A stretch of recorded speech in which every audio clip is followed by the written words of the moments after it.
Assalamualaikum warahmatullahi wabarakatuh. Selamat siang semuanya.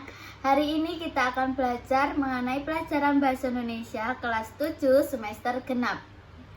Yang kita bahas pada hari ini adalah puisi rakyat, pantun, gurindam, dan syair.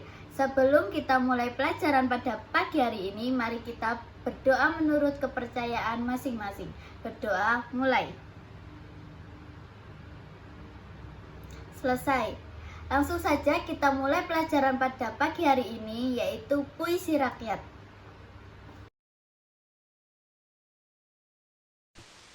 Puisi rakyat, pantun, gurindam, dan syair. Materi kelas 7 semester genap.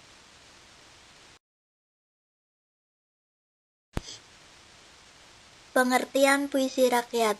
Puisi rakyat adalah puisi lama atau klasik yang memiliki aturan tertentu berdasarkan tempat kelahirannya, yang diwariskan secara turun-temurun untuk mempertahankan nilai budaya serta menanamkan nilai budi pekerti yang dikandungnya. Melalui kesastraan lama, kamu dapat memahami nilai-nilai yang ingin diwariskan para leluhur. Puisi rakyat berupa pantun, syair, gurindam, atau puisi rakyat yang berkembang di daerah tertentu.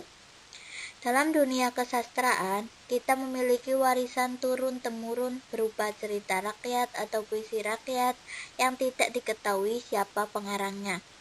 Karena merupakan hasil turun-temurun dan tidak diketahui siapa pengarangnya, puisi lama biasanya disampaikan dari mulut ke mulut.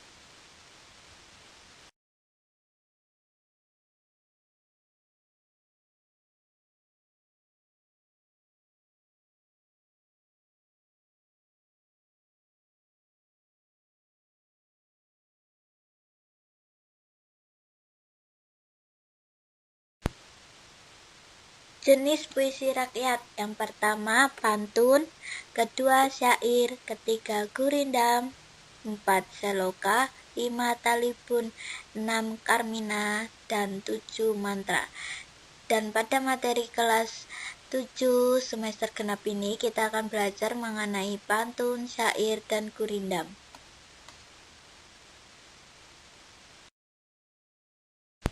Yang pertama adalah pantun. Pantun adalah puisi Melayu yang mengakar dan membudaya dalam masyarakat. Pantun dikenal dengan banyak nama di berbagai bahasa di Nusantara. Tonton, bahasa Tagalog.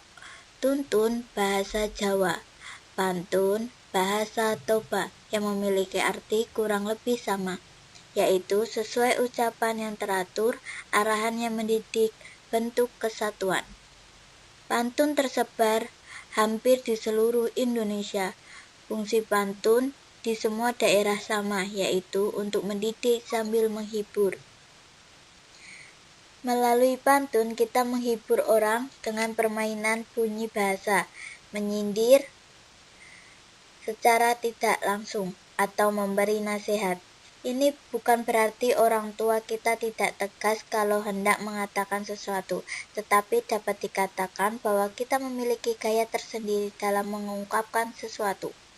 Melalui pantun, leluhur kita terkesan lebih santun untuk menegur atau menasihati orang secara tidak langsung, agar orang yang kita tuju tidak merasa malu atau dipojokkan.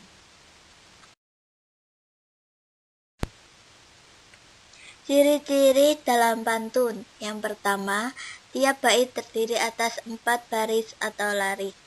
Yang kedua, tiap baris terdiri atas 8 sampai 12 suku kata.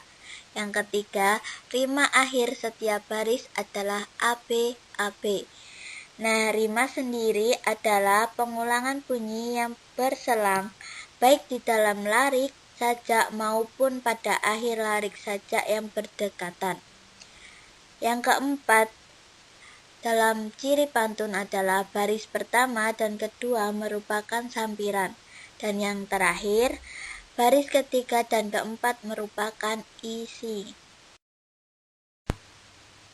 Di sini saya memberi contoh 2 pantun.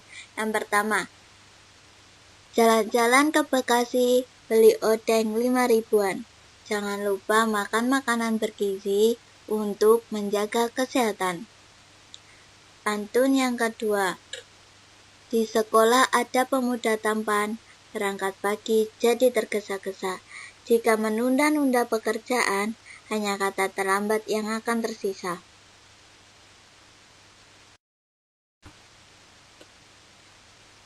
Yang kedua dalam puisi rakyat adalah syair. Syair adalah salah satu puisi lama. Syair sendiri berasal dari Persia dan dibawa masuk ke Nusantara bersama dengan masuknya Islam ke Indonesia pada saat itu. Kata atau istilah syair sendiri berasal dari bahasa Arab yaitu syi'r atau syu'ur yang berarti perasaan yang menyadari. Kemudian kata syu'ur berkembang menjadi syiru yang berarti puisi dalam pengetahuan umum. Dalam perkembangannya, syair tersebut mengalami perubahan dan modifikasi sehingga menjadi khas Melayu. Tidak lagi mengacu pada tradisi sastra yaitu negeri Arab. Penyair yang berperan besar dalam membentuk syair khas Melayu adalah Hamzah Fansuri dengan karyanya antara lain syair perahu, syair burung, pingai, syair dagang, dan syair sidang pakir. Nah, dalam syair terdapat beberapa ciri-ciri. Yang pertama, setiap bait terdiri dari 4 baris. Yang kedua, satu baris terdiri dari 8 sampai 14 suku kata. Dan syair sendiri bersajak A. Kemudian semua barisnya merupakan isi. Dan bahasa yang digunakan berupa kiasan. Berikut adalah contoh syair dari karya Gina Hayana. Dengarlah wahai anak kanda, rajinlah belajar sepanjang masa. Ilmu tiada pernah habis dieja sebagai bekal sepanjang usia. Dengan ilmu engkau terjaga dari suramnya waktu dan masa. Cemerlang akan senantiasa menyinari dirimu di masa dewasa. Karya Gina Hayana ini memiliki makna syair pendidikan yang hanya memiliki 2 bait yang masing-masing terdiri dari 4 baris dan bersajak A. Meskipun hampir mirip dengan ciri-ciri pantun, syair ini memiliki perbedaan yang sangat jelas. Dilihat dari contoh 1, baris 1 dan 2 pada syair tidak berfungsi sebagai sampiran. Semua baris berfungsi sebagai isi. Secara umum, syair pendidikan ini berisikan pesan untuk anak atau pelajar tentang pentingnya belajar dan mencari ilmu.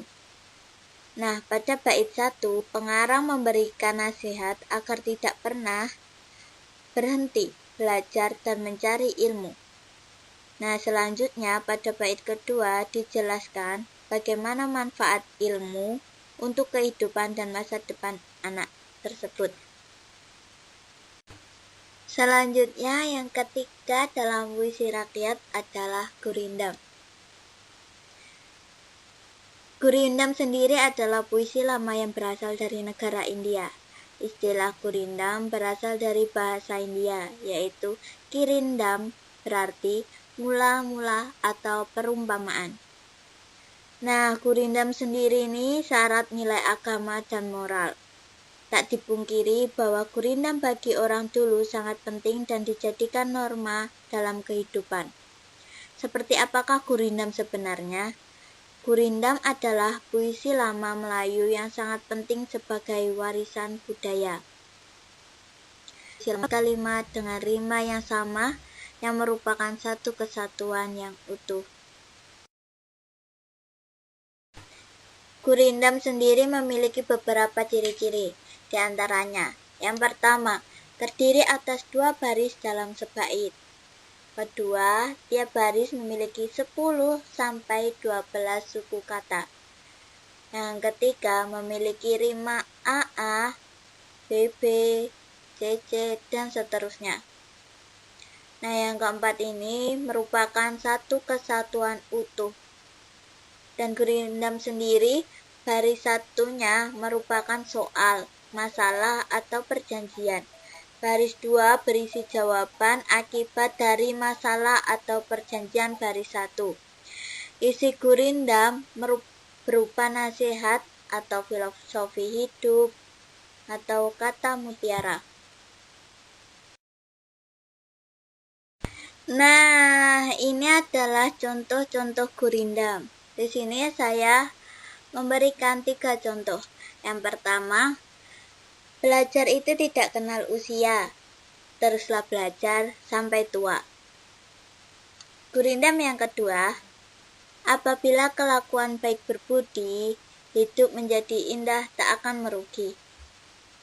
Untuk gurindam yang ketiga, jagalah hati, jagalah lisan, agar kau tidak hidup dalam penyesalan. Nah, ini adalah beberapa contoh dari gurindam yang memiliki makna masing-masing.